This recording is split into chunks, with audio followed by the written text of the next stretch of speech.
Europe aims to rely less on U.S. defense after Trump's Greenland push.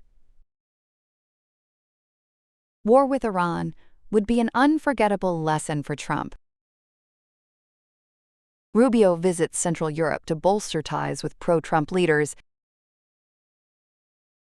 Iran says potential energy, mining, and aircraft deals on table in talks with U.S. European leaders say the continent is entering a new security era, with European Commission President Ursula von der Leyen warning that some lines have been crossed that cannot be uncrossed.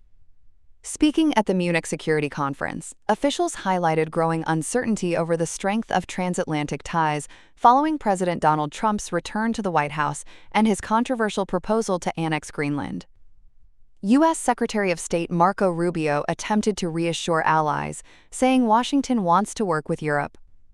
However, his speech avoided key topics such as NATO, Russia, and the war in Ukraine, deepening concerns about America's long-term commitment to European defense.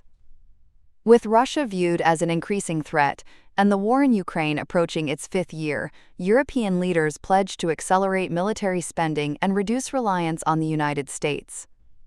German Chancellor Friedrich Merz, French President Emmanuel Macron, and British Prime Minister Keir Starmer all backed the creation of a stronger European pillar within NATO. Merz also revealed early discussions with France on a potential European nuclear deterrent, a notable move given that France currently holds the continent's only fully independent nuclear arsenal.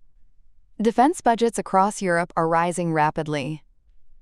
NATO members have agreed to increase core military spending to 3.5% of GDP, while overall European defense spending has climbed nearly 80% since before the Ukraine war. Iran's Armed Forces Chief of Staff, Major General Syed Abdulrahim Mousavi, has issued a warning to the United States following recent comments by President Donald Trump about possible military action against Iran. Speaking at a ceremony on Sunday, Mousavi urged Trump to, quote, think twice before considering any attack, criticizing what he described as derogatory remarks toward Iran. He questioned Washington's intentions, asking why the United States speaks of negotiation while simultaneously raising the prospect of war. The Iranian commander also cautioned that any military conflict would prompt a strong response, warning that Iran would deliver a lesson the U.S. president would not forget. The remarks reflect rising tensions between Tehran and Washington amid ongoing disputes over security and diplomacy. U.S. Secretary of State Marco Rubio has pledged to strengthen cooperation with Central Europe as he begins an official visit to Slovakia and Hungary, two nations whose conservative governments maintain close ties with President Donald Trump. During meetings in Slovakia with Prime Minister Robert Fico and President Peter Pellegrini, Rubio focused on energy security and defense cooperation. The visit marks the first trip by a U.S. Secretary of State to the country in 7 years. Rubio said the Trump administration intends to make Central Europe a key partner in its global strategy, promising concrete actions that would benefit both American and regional interests. His visit comes as Slovakia and Hungary maintain complex relationships with the broader European Union while continuing to rely heavily on Russian oil and gas. A day earlier at the Munich Security Conference, Rubio combined a message of unity with continued criticism of Europe following a difficult year in transatlantic relations. President Trump's tariffs on EU nations and his proposal to acquire Greenland have pushed some Western European leaders to consider a more independent path. Rubio emphasized that nations are expected to act in their own interests, but noted that when those interests align, they create strong opportunities for partnership and cooperation.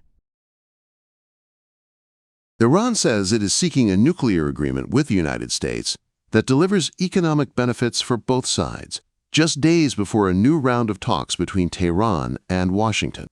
An Iranian diplomat stated that long-term stability of any deal would require the U.S. to gain financially as well, pointing to potential cooperation in oil, gas, mining, and aircraft purchases.